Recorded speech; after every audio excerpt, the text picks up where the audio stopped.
everyone. My name is Silverlens, and I am the founder and co-director of Silverlens. We opened Silverlens Manila in 2004, and we opened Silverlens New York in 2022. So a little bit, I met Rillo at the opening of our gallery last year, and what a ride it has been. And here we are showing his dad's works. Along the way, we had the opportunity, well, not along the way, I mean, I've known Patrick many, many years. Patrick is an ally in our very, very close-knit circle in the Philippines. And he was the one who really brought Carlos Mina into our lives by including Carlos's work in his very important Singapore Biennale 2019 show called Every Step in the Right Direction. So I just wanted to introduce Patrick Liz. Patrick is here courtesy of the estate. And he is based in Singapore, between Singapore and Manila, and he was in Washington, D.C., so we had a chance to have him come over for 48 hours to be with us today. So about Patrick Flores. Patrick Flores is the Deputy Director for Curatorial and Research at the National Gallery of Singapore. He is a Distinguished Professor of Art Studies at the University of the Philippines, where he previously chaired the Department of Art Studies from 1997 to 2003. He also served as the curator of the Vargas Museum in Manila and is the director of the Philippine Contemporary Art Network.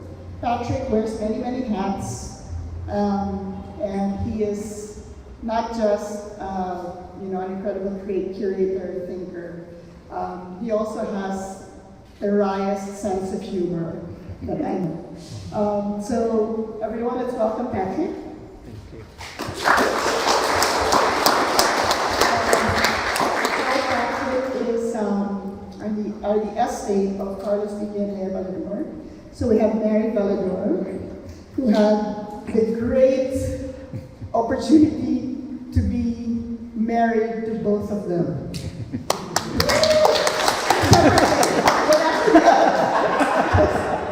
And then we have Rio Valledor, who is also had the opportunity to have them both as dads.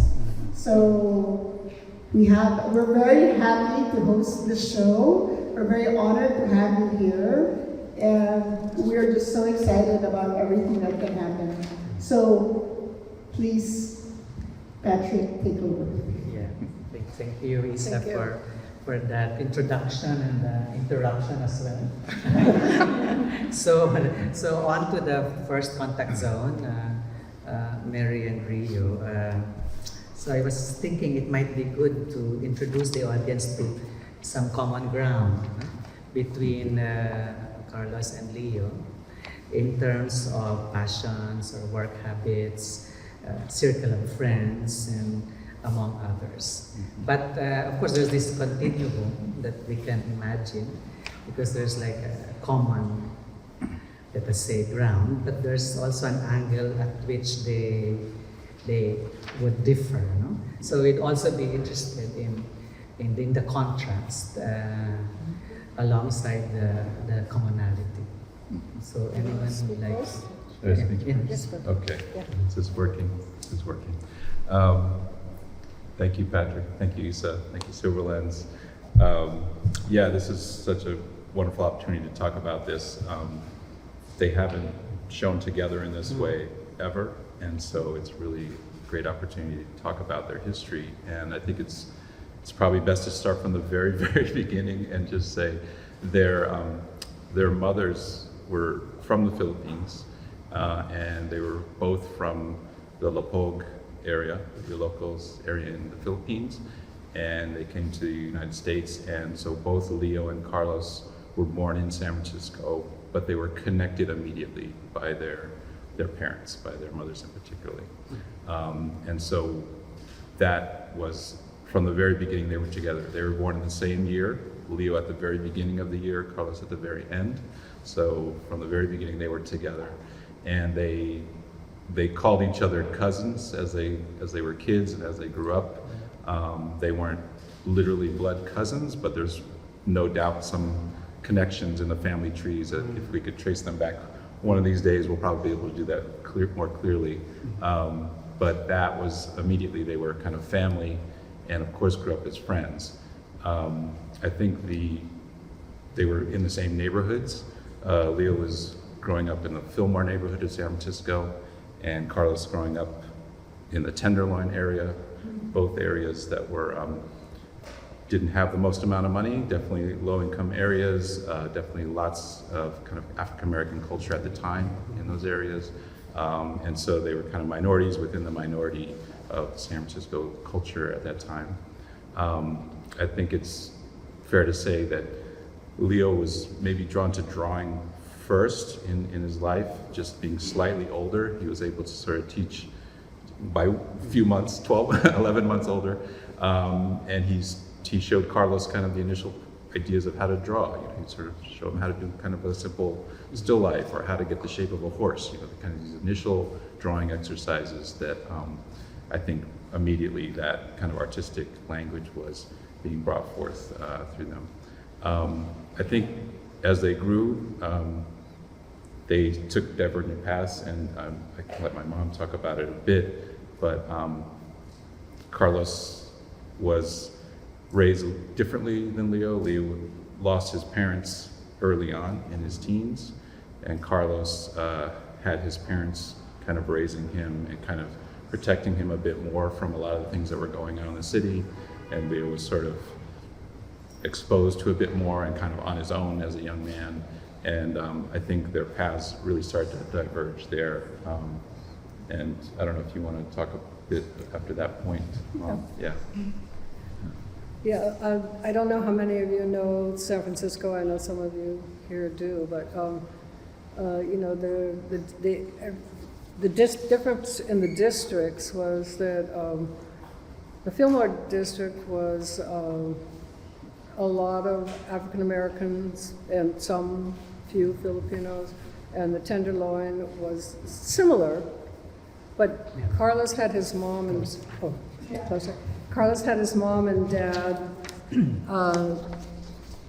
kind of protecting him from getting into trouble by going out, and they would say, like, don't speak and don't say anything that isn't English, and you know, don't talk to anybody that's white, and be careful because things could happen, and don't go past 2 or 3 or 4, you know, blocks. You could ride your bike in a circle, but don't go far. Whereas Leo was on his own, and he was just out there, and he just became part of the community. So that was a little different beginning. And at a certain point, when they were fairly young, and Leo was a single child, and Carlos had a sister after 7 years, so I think that was a little different too. Carlos's family figured out a way. His dad was a janitor, and his mother worked in people's homes, as a helper in the kitchen, and whatever she could do. And they managed, through the Filipino community, I think they all worked together, and they moved out of the Tenderloin out to the avenues, which was pretty unusual. Some got to, but not everybody. And so he began to have a little different life and was able to not be so fearful, whereas Leo stayed stayed on his own, and his parents abandoned him for many complicated reasons, and he grew up by himself. So Leo had always told me when I met him, I was only 17 when I met both of them, and he said he identified a lot with the African American community more than the Filipino community, because he didn't have the parental guidance, you know, it was a little different. So that was, you know, interesting, I thought, at the time. And both of them loved jazz. That was something they had in common. You know, both, at that time, so many things were happening in jazz, and San Francisco was a great place to hear what was going on in the avant-garde. And Leo and Carlos had that in common. Carlos, it was a little different. Carlos went into the army, and you know, there was a big pressure for a lot of the people in the Filipino community and also other people to go ahead and get into whatever, when you were drafted or later on to the Vietnam War. But Carlos went in, and Leo absolutely would not. He said that, he was anti-war. He leaned towards socialism. He thought the government should support artists, and didn't really identify with being like a Democrat or something, more suspect of our inequities from the very beginning. Whereas Carlos was trying very hard to do, his family wanted him, as a lot of people's family do, go and no, I don't want you to be a postman, I want you to be better than that, I want you to go far in your life. And so both of them had a tendency to be artists. They both had Leo more so and earlier. But when Carlos went off to the army, what he took with him was he had already, I think before he went into the army, he went with Leo, I think, to the Art Institute and saw what that was, and he took the syllabus or something from the school and kept it with him all while he was in the army, with intentions of when he went back, maybe he could find out how to get into that school. When Leo graduated from high school, which was just before Carlos went into the service, he got a scholarship from his public high school. They picked him out and gave him a full-time scholarship to the Art Institute. And he didn't even know what the Art Institute was. And so his teacher told him, you can go there and it's fine arts and you can draw things. And Leo was like, you mean like on album covers? I could do the back and you draw the thing on the front of the album cover. He didn't really know what fine arts meant. So he did go in and didn't stay as long as Carlos did. He didn't finish up. Leo didn't feel comfortable. There were many times when he just didn't assimilate as easy for whatever reasons. Carlos tried really hard to broaden his horizons, and I think I could almost say that was one of the top things about Carlos is he always tried to broaden his perspective. Like if he loved jazz and you loved something else, he'd say, tell me what the other thing is. Leo was more on his own track, and he just kept, he didn't go so far off his own track, I don't know if that makes sense. I don't know, is that in there?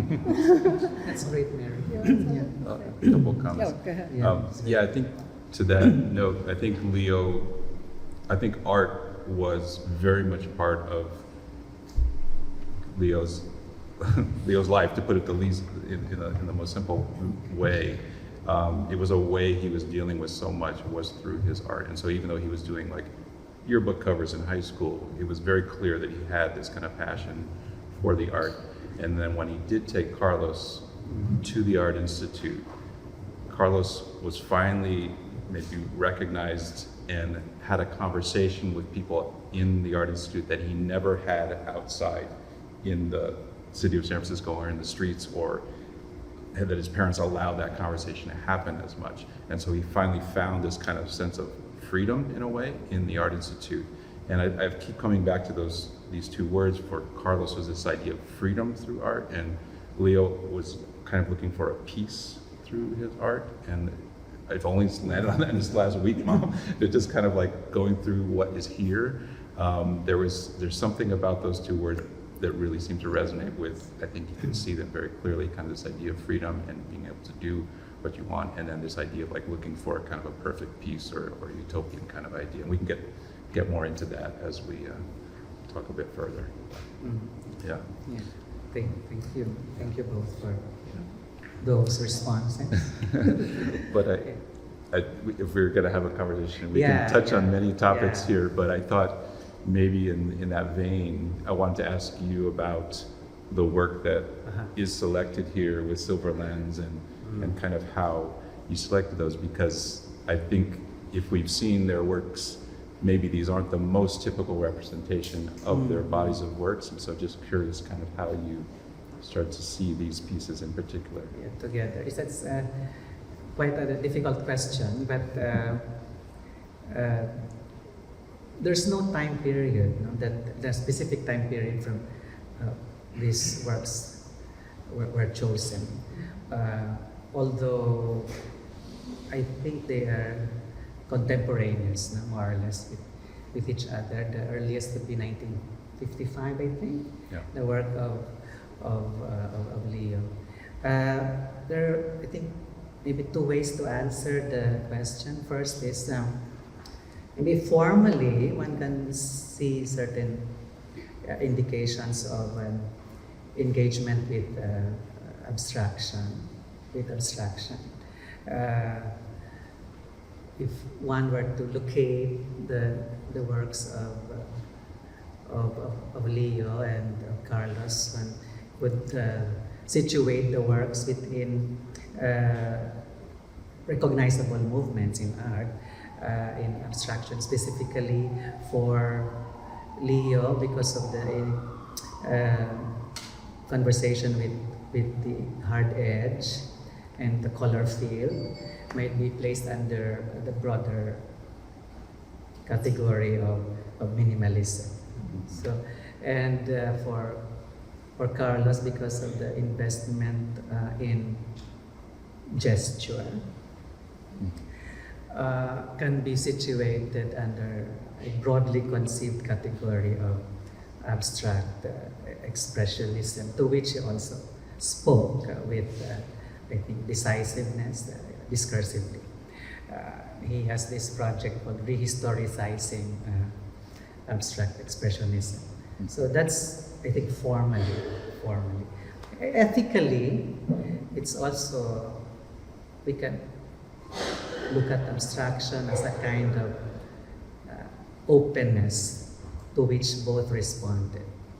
Openness meaning the abstract language allowed them not to be easily or quickly reduced to something. No? So I think that's the ethical aspect of abstraction at work here. So,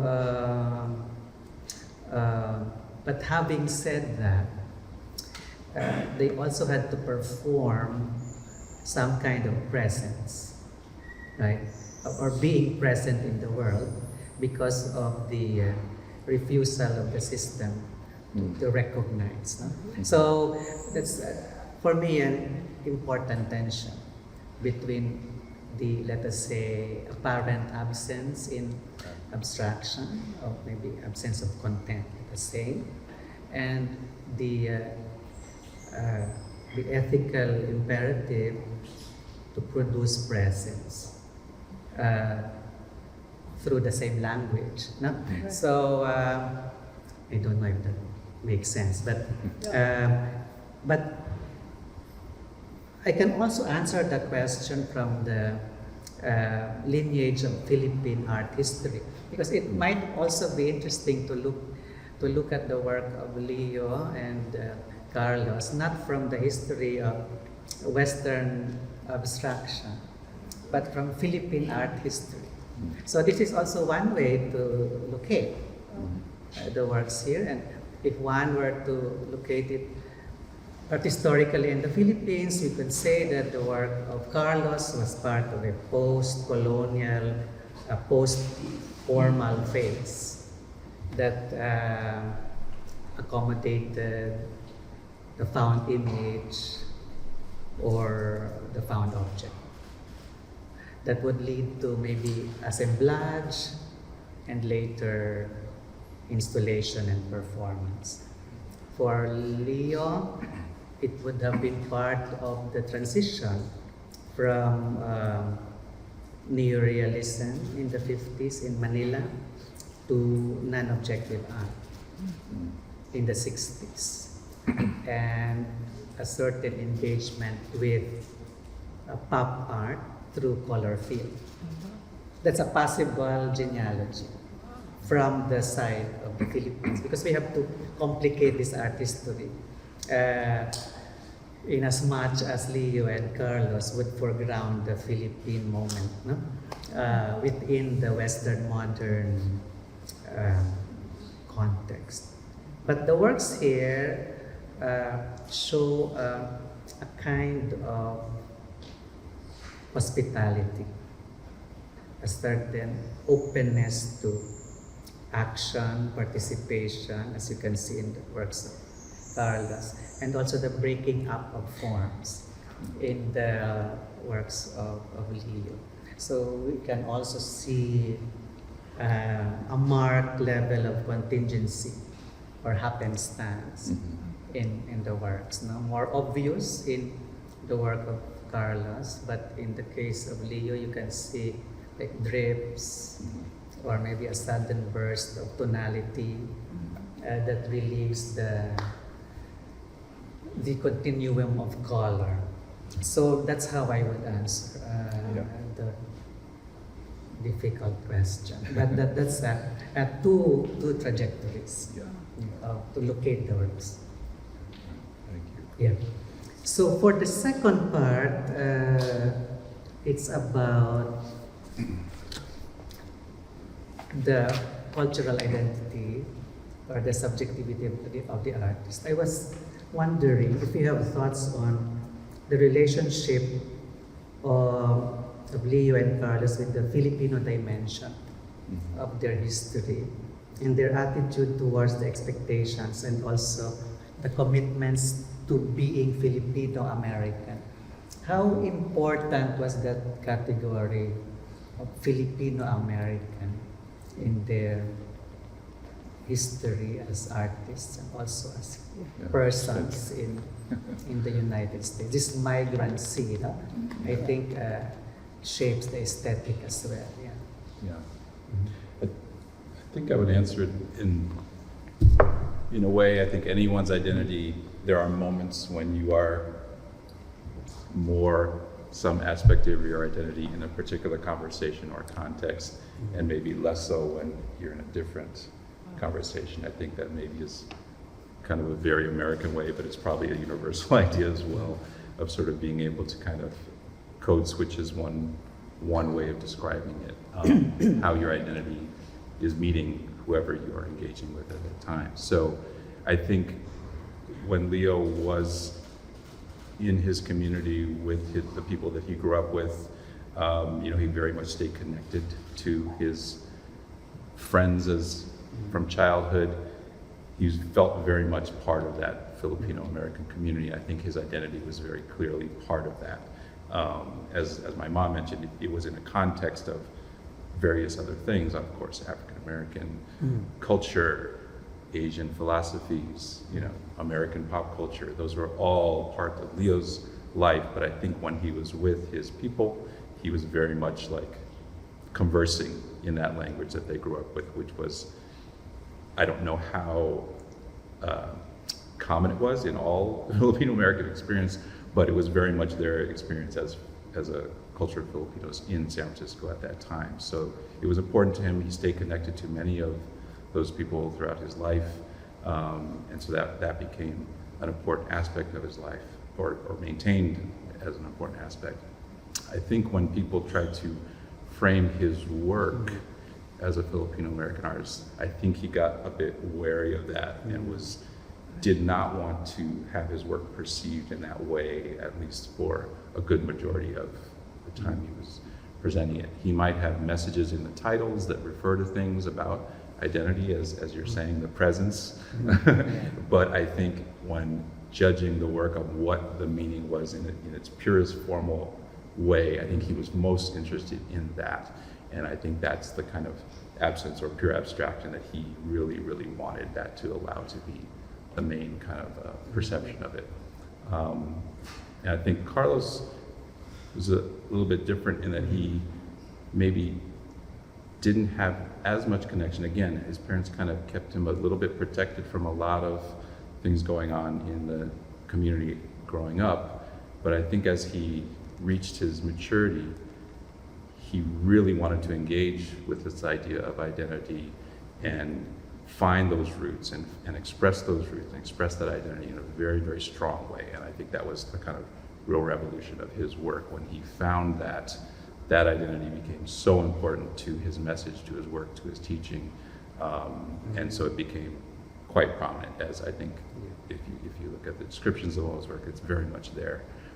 So I think that's maybe the Yeah. most Listen. basic way I could put it. But I do remember Leo, in particular, feeling that he didn't want to be considered a Filipino artist.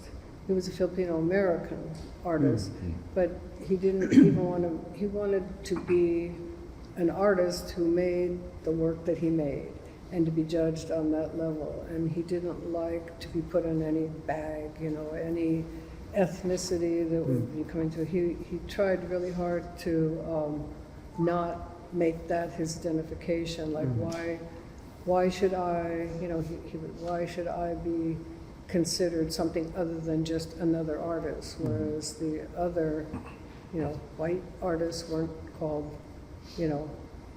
white Americans or something like that. They were just artists.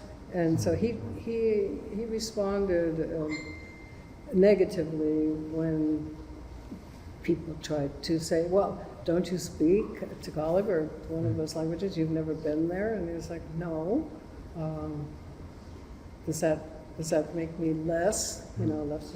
So there was that. And I think Carlos was trying really hard to feel accepted also, and he felt a little more comfortable.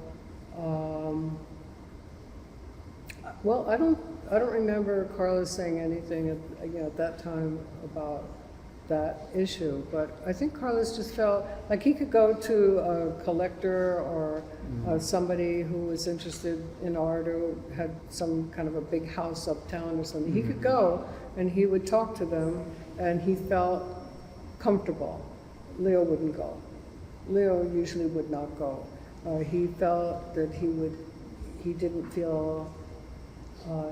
want to be looked at as something other. Yeah. So that was there, right? Yeah.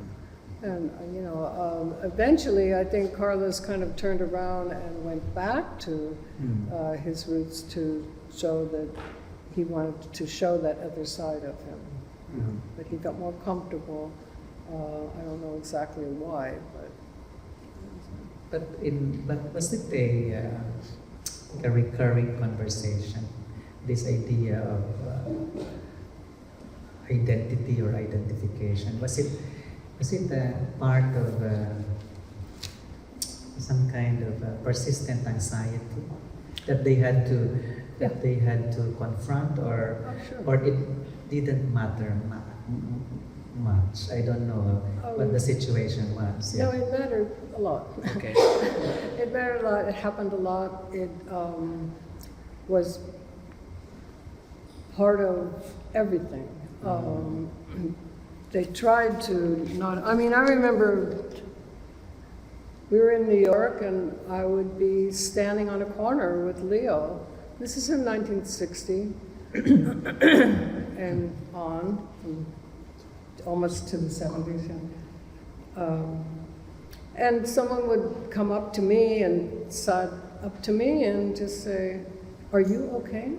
And I'd say, "Yeah, I'm fine." And they'd say, "Is he bothering you?" And we're just coming back from a party. We're just relaxing and waiting for the bus or something. And I'd say, "No." And he said, "Do you know him?" And I said, "Yeah, that's my husband." And they'd say, "Oh, okay. Just be careful." And that was like a lot.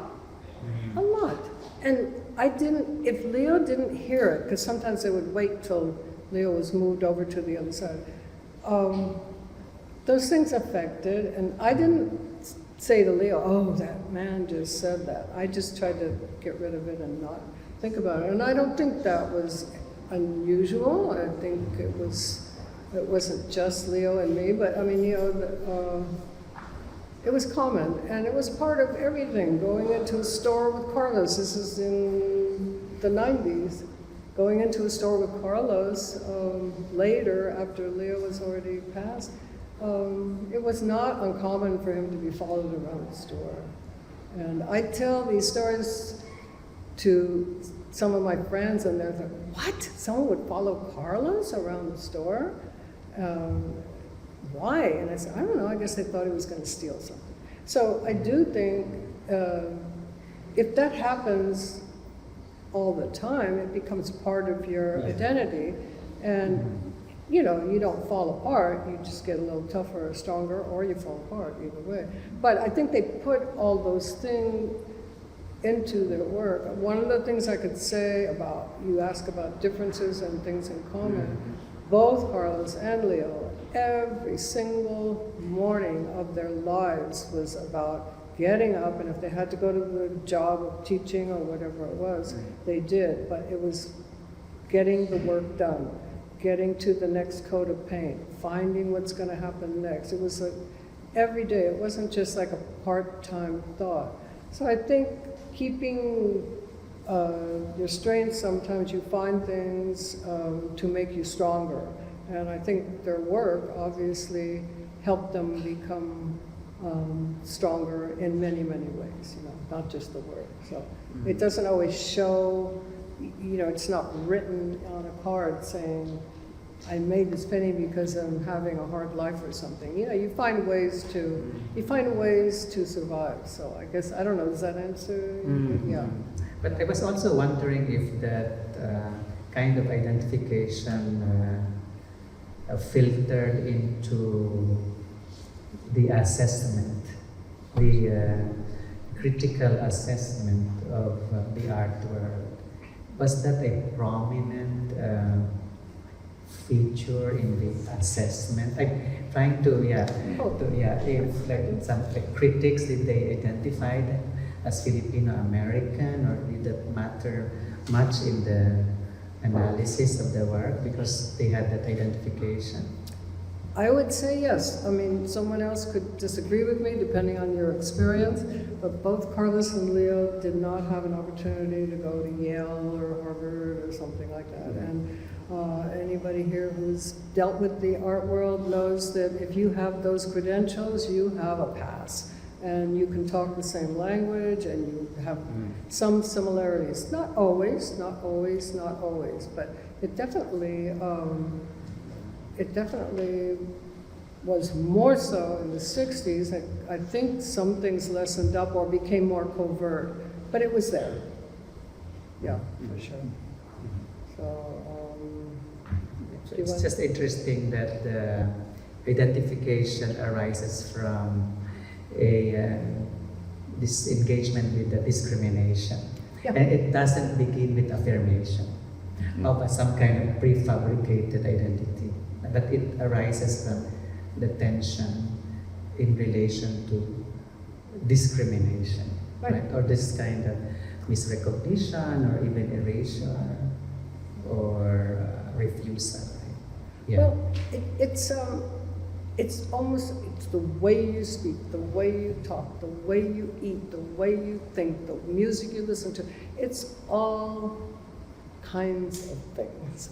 And different people have, Carlos was really pretty good at filtrating into many, many places that other people might not be able to do. Why? I don't know, you know, but he did. And sometimes it was, you know, he had to have a lot to drink before he went in, you know, or out, or around, or about, whatever.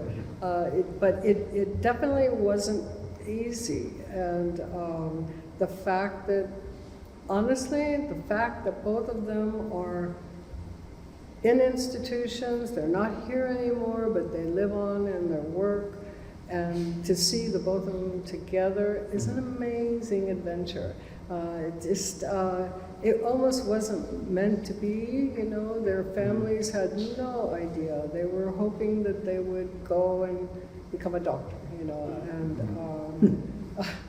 And Leo's dad didn't speak English, so when he was estranged from his dad for a long time because of many things. But when he did see him, when he was older, I encouraged him to go see his dad when he was older. He lived in Walnut Grove or something. And when he did see them, his dad knew he was a painter, but he thought he painted houses. You know, he thought yeah. So that's how little he was able to say, hey Mom, Dad, look what I've done, look what I'm doing, look what I'm trying to do, look what I've overcome.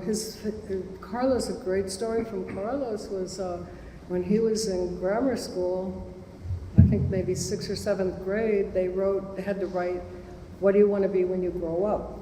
And Carlos, in his best writing, as he always did, wrote, I want to be just like my dad. I want to be a janitor, and I hope I can be as wonderful as my wonderful dad.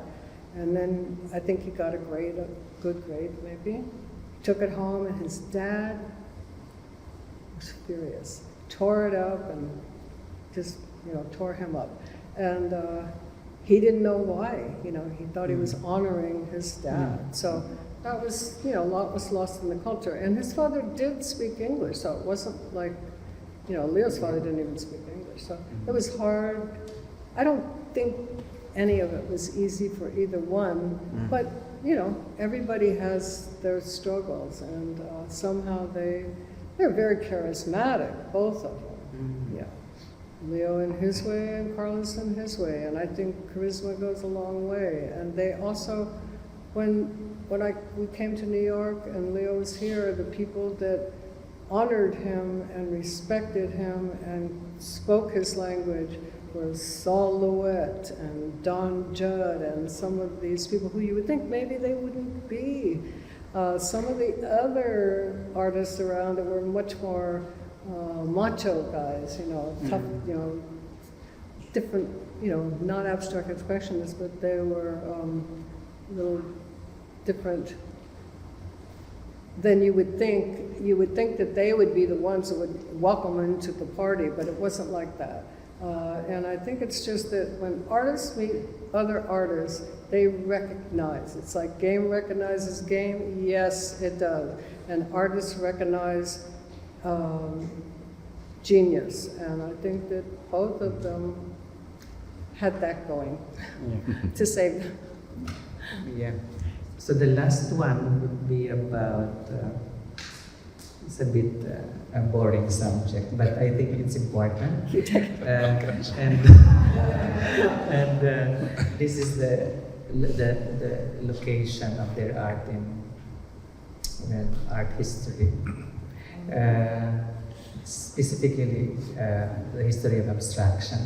So I was just wondering, in your engagements, in your relationship with Leo and Carlos, how would you locate their art in this history? So the question would be, where is their story in this history?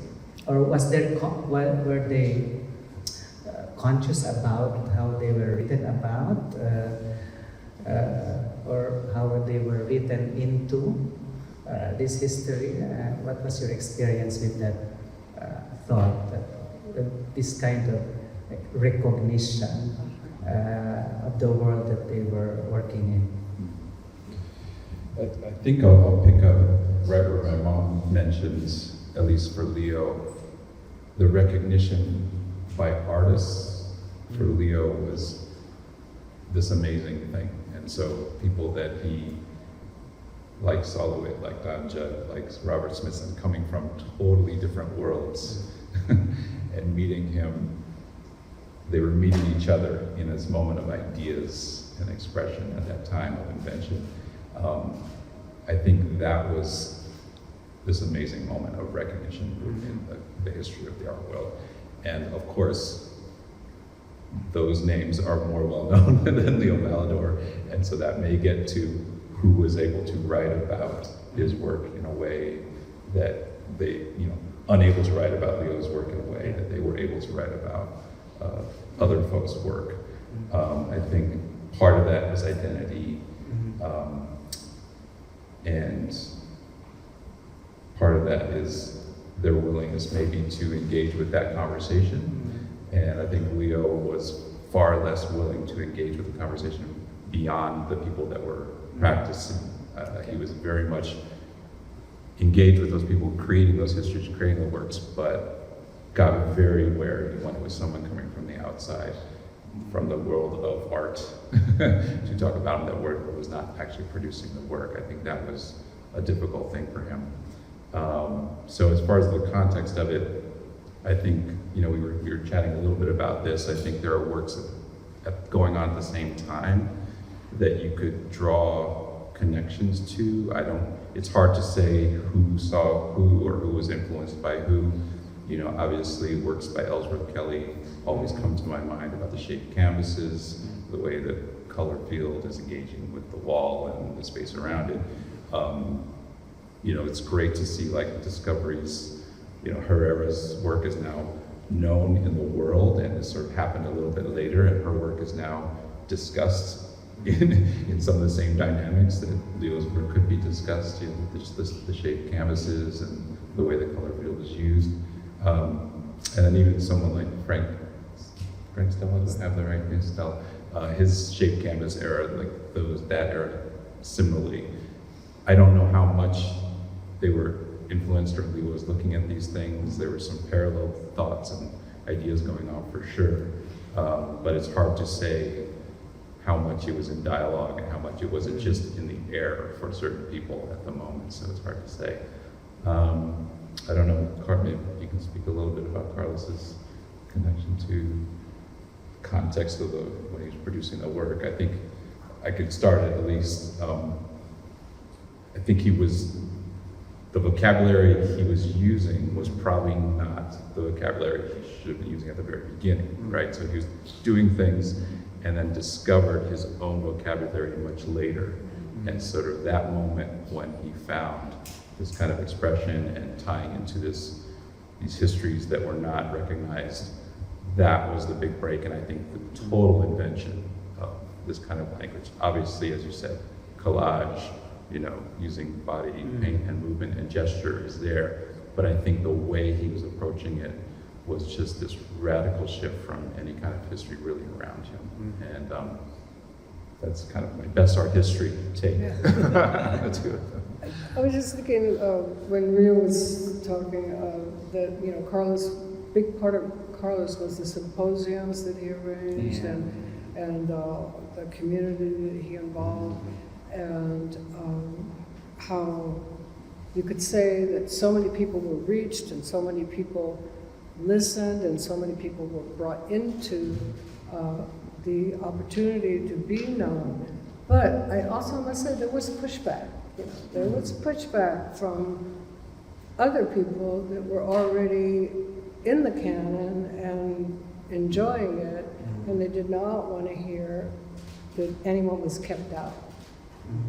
That was a little while ago, and then there became, multicultural things started happening, and Carlos, at first, I'm losing my voice.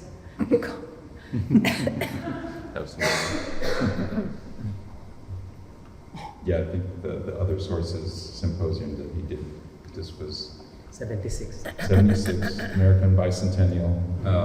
It was very much just pointed moment for sure to have him say, what are the other voices, other sources for inspiration in the art world? And so that really, I think it is such an important moment in our history that I think will be more and more recognized. And thank you for recognizing it in the Singapore show. So that was huge. But yeah. I don't know. He's joking. That's. I just, it was just that a lot of these areas that people now know that Carlos did such things and got credit for, it was not easy at that time. There was still people saying, what is he talking about? Nobody ever, but we know now that a lot of people were left out. And I think to continue that, the recognition of Carlos's work and Leo's work here today, we're wondering how you might see their work in the moment, and can you predict the future? And how there might be. Try it. Yeah, but I think it's an important moment. This project is very important have these two artists in one space, and to think through their practice as well as the implications of the practice in relation to a larger artistry, one that is more open and not extractive or expansionist, is important. This is a important thing to do in the present. I think you also asked me about the possible contribution of Leo and Carlos to the next generation. It could be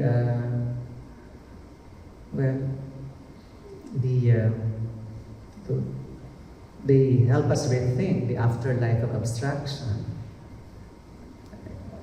The afterlife of abstraction, maybe post-colonially, and in relation to migrancy. So I think that kind of abstraction develops its own language, and we can see it here. So that's one. Second is the extensity of the sympathy. For Carlos, for instance, to organize other sources in '76. So this was before, let us say, the FESTAC Pan-African gathering in '77, or the much lamented, so much praised, depending on where you see it, the Magician de la Terre in 1989, where the artists, magicians they were called, were gathered in Paris for an exhibition at the Pompidou. So, but Carlos was already doing it in '76. So it's a seminal moment in his history of gathering people and looking at other sources. So that is a contribution, important contribution. And then I think those two, I think, the afterlife of abstraction and the history of community making, through activism and also pedagogy. Both were teachers, both were were members of artist groups. One in New York and one in San Francisco. So that kind of activism is important, and it's interesting to intertwine that activism with abstraction, because those two do not usually come together. But in the cases of these two, we can see a different proposition in art historical practice. So I think that at this point we can open to a few questions from the audience. This is a conversation not only among the three of us, but also with all of you. Jessica had a question. Well, Jessica first, and then this gentleman. Oh. Yeah, Jessica. Please. No, I don't need it. You can project. Yeah. It's fine. Okay. Thank you so much for being here. I'm so moved to see this work on the wall. Particularly, I have to say this is my first encounter with Leo's work. I was telling Rio. And Carlos we all knew. And I just want to add to what Mary was talking about those times. And really, let's not forget, this is a racist country. This is the empire. America, wiped out indigenous people. And Filipinos were brought here, not fancy Filipinos, not well-to-do artists, so there's this conversation going on that has so many levels, and I wish we had days to do this, because I think a little bit of what I must say about those two men growing up like they did. I'm stunned Leo took care of himself, you know, and I did not know Carlos lived in the avenues, that his parents were so protected. I think that's really far out. I would have thought it was the other way around. Right. Because by the time I met him, he was so important to us young people in the early 70s. And to know this dude, this Filipino, very cool dude teaching at the Art Institute, I mean, please, that meant so much. Because there is no assessment going on at that time. Yeah. I mean, what you're asking, Yeah. was their work assessed? Well, are you kidding me? And we did not exist, any of us. Writers, artists of color, that wasn't happening. So alliances were happening, I think, and I wonder how both men, Rillo and Carlos, felt about the early 70s and all the, you know, turbulence going on in the Bay Area. You know, the alliances being made by I'm going to say the Pan-Asian community, but really a lot of Filipinos and Chinese in San Francisco and the Japanese, you know, we've gone through all that stuff in the war with African-American and Chicano movements, the political alliances, the artistic alliances, which helped us all keep our sanity and keep going and doing the work in spite of being invisible. And then I love that. Well, I'm sorry. Well, they're here feeling this now. I know it. But, you know, it's really a cliche that people have to die. You know. And I can just imagine what those two went through in their journey and in their engagement with their art every day. It's a miracle. It's And so there's no question. I just wanted to get questions. Yeah. And, you know, I hope I haven't stepped on anybody's thing. I just, because that's what I witnessed. And I'm sorry I didn't meet your father then. Yeah. I didn't even know his teaching. Yeah. I used to hang out and pretend I went to the art institute. You just stepped on the empire, Jessica. You have to remember, you know, there's a lot of people here, and everything is cool now, Yeah. quote unquote.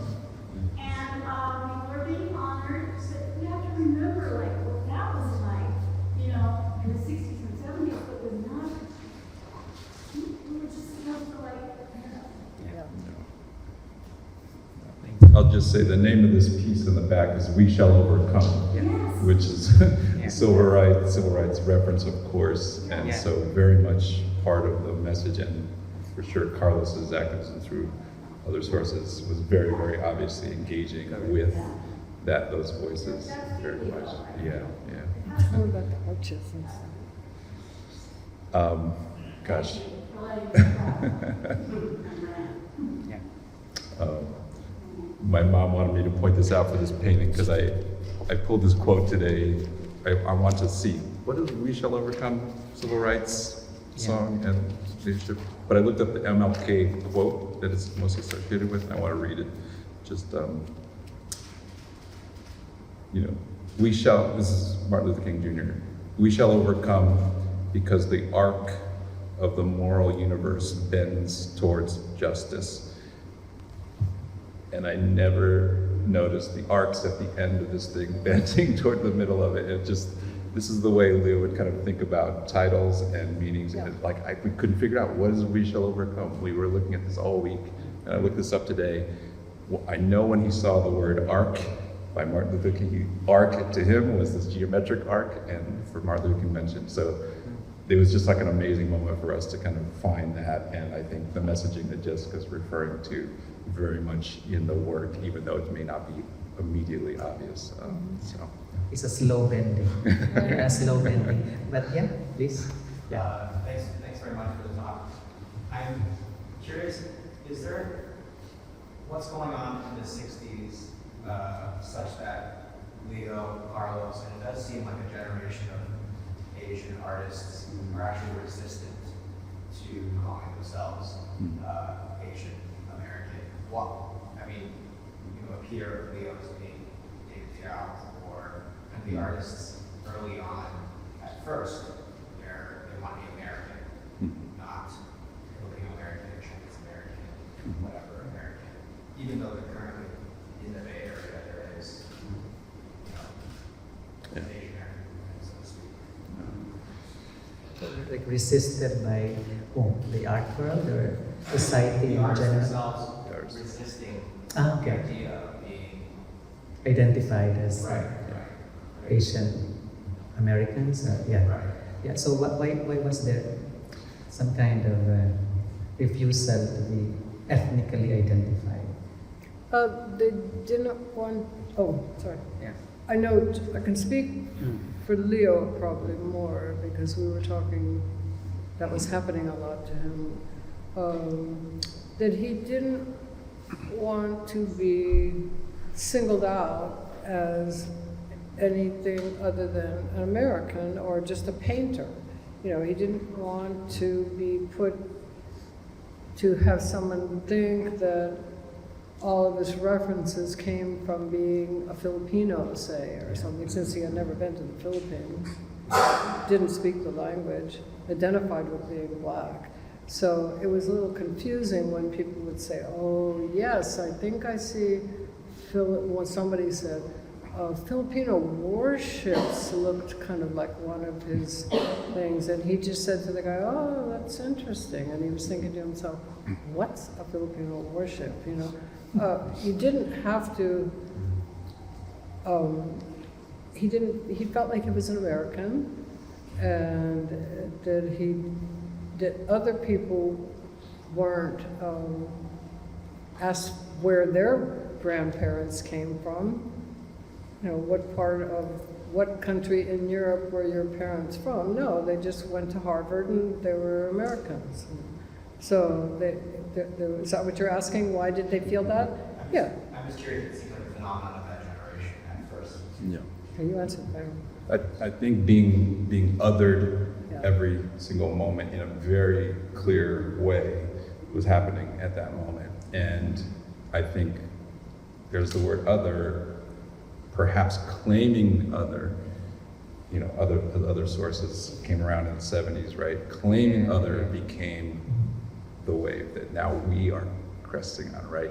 So then it was like, you're othered all the time and kept out. And so why should I be othered all the time? So it was that not be burdened with it is a phrase you could say. And I think that opportunity to claim it and own it and use it and bring it all forward came a bit later. So there was like a shift, no? Definitely a shift. From 60s to 70s. Yeah. In terms of the relationship with the ethnicity and its political function.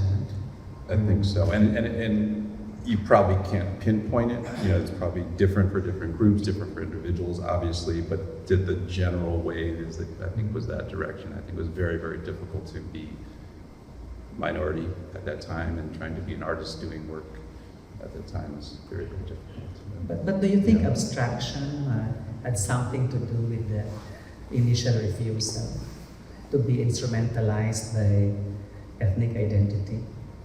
Was it a filter in a way? And that, you know, because I'm an artist, I do abstraction, so, and it's a universal language or something to that effect. I'm oversimplifying the aesthetic, but would that be something to think about? I like the word universal language. I think that for sure is part of it, and I know for sure that was part of Leo's guiding idea throughout. There's this kind of universal language, again, kind of very utopian thoughts and dreams. And I mentioned peace earlier. This kind of idea of a utopian peace was always driving so much of the work. So I think that universal language, literally, Mom, you mentioned this week. Leo loved this idea of Esperanto, which was the language of the world that would be adapted by everyone instead of having different languages. He loved this idea of that, and so truly this universal language literally was something that fascinated him. And so I think it gets at that same thing with what you just mentioned. And I think that makes sense if we like choreograph this universal language with the idea of other sources. Because it cannot be universal without the other sources. Yeah, so I think those two help to come together, to understand the engagement with both abstraction and activism. Yeah. Any more questions from? How much time do we have? Katie? Yeah. Yeah, Isa. Last question. Oh, last question. Okay. Oh, Chris. Yeah, Chris. Just piggybacks a little bit on what Jessica was talking about. And I'm curious to hear from all of you in terms of like what is the difference in reception of the work in the current moment versus say when the work was being produced by the artists when they were alive. You know, thinking back to Carlos had a retrospective that toured the United States. Yeah. Here we are in the seat of New York Art World Empire in Chelsea, presenting the work. You know, it's like to talk about those differences in time. Yeah, you've seen both of you a lot already in relation to both. So has the reception changed from the time that they were struggling as artists and now that, you know, they're being recognized in one way or another? Not concerned. I mean, they are being recognized by us. And I think everyone is in the middle of making a lot of changes, and the ground is shifting as we speak. And I'm hoping that people have more opportunities. So I'm not sure how it's going to go, but I do know, you know, that I want to say thank you to Patrick for putting them both in the same room and showing that even though they are very different at first sight, that there are a lot of things in common. And I think some of us have talked about, some people would think that Leo's work was very, very minimal and that Carlos's was more Maximum. emotional and something else. But if you look at Carlos's work, it's very, very orderly, pristine. It's amazing. It's not thrown together. It's very thought out. There are a lot of things in common in the work. But you know, I love that Patrick picked these pieces, and I didn't know when he was picking the pieces how they were all going to fit together. And it was great for me to have to examine each one and see the things in common. So that gives me hope. And I'm hoping. Yeah, I want to just add, I think the reception is if they're able to be received. And so we're in a moment now that maybe the interest in their stories is maybe helping people want to engage with the work that's been there, as you said. The work's been there, and that's been the stable thing. The work has been the work. And now in the moment that we're in, people wanting to understand where these works can come from the many diverse backgrounds, but in particular, these two Filipino-Americans. I think we're in that moment now where people are eager to receive it. So just the desire to receive it was not there before. And the work has always been the work. That's the beautiful thing. Like, why was it overlooked? It's very hard to say, and I think people are going to probably write about that for a while. But I think that reception, it's so exciting that people are ready to receive it and understand the full context of both of them and how they overlap and how they contrast. So, Yeah, that's an interesting question, Chris. And it would be something to think about how the reception happens today if the logic is still one of assimilation. It's like some kind of the inclusion of the overlooked. No? Because if that is the case, then I don't think they're moving that much. No? But if the history begins with them, then that's a real movement. No? It's not like there's this story and then we just add the two of them in the story. I think the practice of Leo and Carlos should reset the terms of the history itself. So that's the aspiration. I think on that note, we'd like to thank our